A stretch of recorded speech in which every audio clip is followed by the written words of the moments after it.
Thomas Kuhn falava sobre as revoluções científicas, né? Que as coisas acontecem quando um boom acontece. A revolução.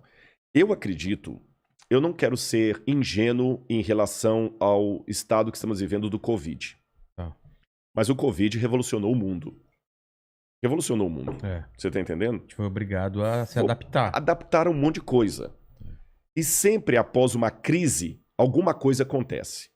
Apesar de eu não ser, como falei, ingênuo a ponto de acreditar naqueles mantras, agora o pessoal ficou mais solidário, o pessoal ficou mais otimista, mais legal, mais da hora. Não, pelo contrário. Agora que as crises afloraram mais ainda. Agora que tem um monte de marido matando mulher, mulher matando marido, professora desesperada pedindo a escola para levar os meninos de volta. Mas apesar disso... Casamento terminando, gente não aguentando mais conviver. Essas crises também produzem heróis. Ah, é? Eu vou contar uma coisinha pra você. É interessante que na linguagem que as pessoas têm da antropologia, cada um tem uma visão em relação ao ser humano. Sim. Aqueles que seguem mais a ideia de Rousseau, que escreveu o Emílio, Rousseau era um camarada super otimista. O que o Rousseau falava em síntese? O ser humano, ele nasce bom. A sociedade que o corrompe. E nós vivemos hoje uma geração de herança filosófica rousseauiana. Por isso que muita gente hoje quer criticar o Estado.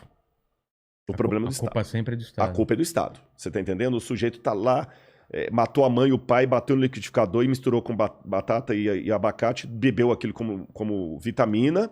O cara é um demente. Não, mas é o Estado. Não deu condições. Não deu condições, ele foi estuprado na infância e tudo mais. Ou seja, a culpa é do Estado. Então hoje... O mecanismo, que para mim já está há tempos considerado fadado ao fracasso, a ideia hoje é, vamos consertar o Estado, aí nós vamos ter bons cidadãos. O que para mim é uma ideia ridícula. Sabe por quê? Hitler consertou o Estado alemão. Hitler pegou uma Alemanha... Se eu avaliar Hitler do ponto de vista administrativo, econômico, político, Hitler merecia um prêmio Nobel. Só que o camarada... Como quase ganhou. Quase ganhou.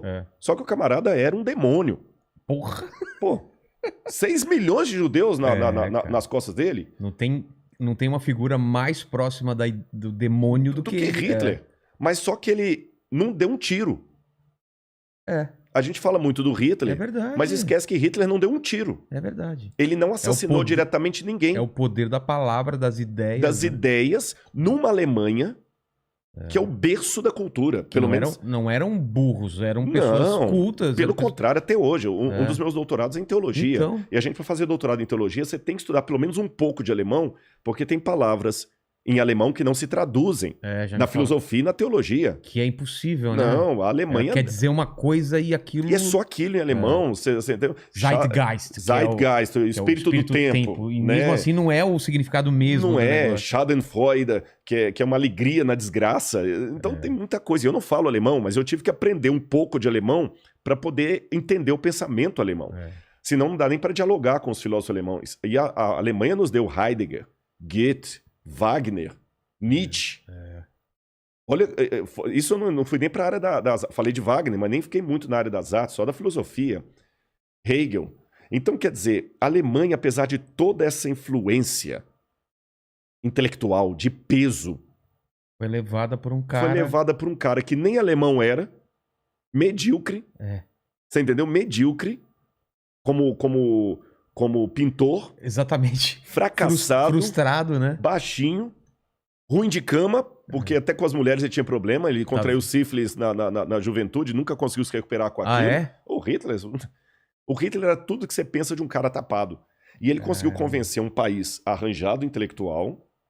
Você tá entendendo? Uma loucura absurda. Loucura. Então se consertar o Estado resolvesse o problema, não teria o nazismo com 6 milhões de mortos. Exatamente. Então, às vezes, o que eu penso é que, às vezes, essa ideia de querer consertar o Estado para consertar o indivíduo é encontrar a mulher com o amante na cama e queimar a cama.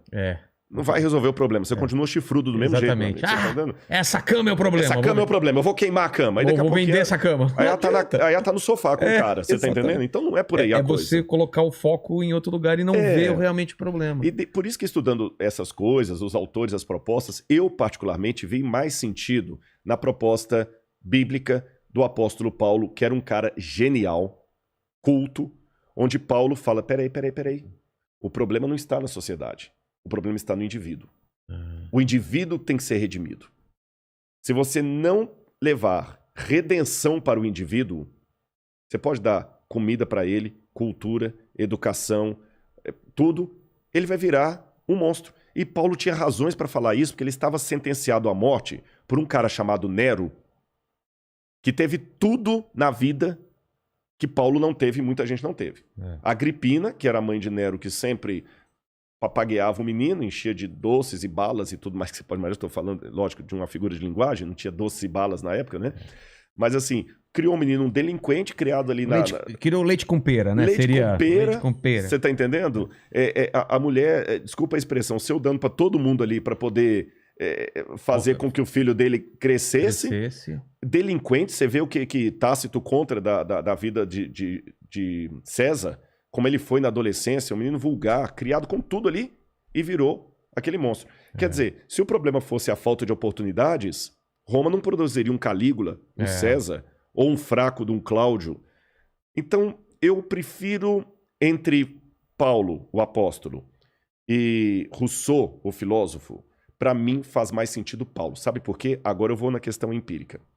E eu vou dar um exemplo até da Segunda Guerra Mundial. Questão empírica. Quando você chega com uma proposta de reformar o Estado para torná-lo melhor, mais igualitário, isto não diminui a população carcerária. Mas quando você joga uma Bíblia lá dentro, você tem um monte de ex-bandidos que agora você pode confiar a sua casa com o cofre aberto na mão dele que ele não faz mais nada. E eu nunca vi gente falando sobre isso como uma coisa real, porque é real isso. Exatamente. É real. É real.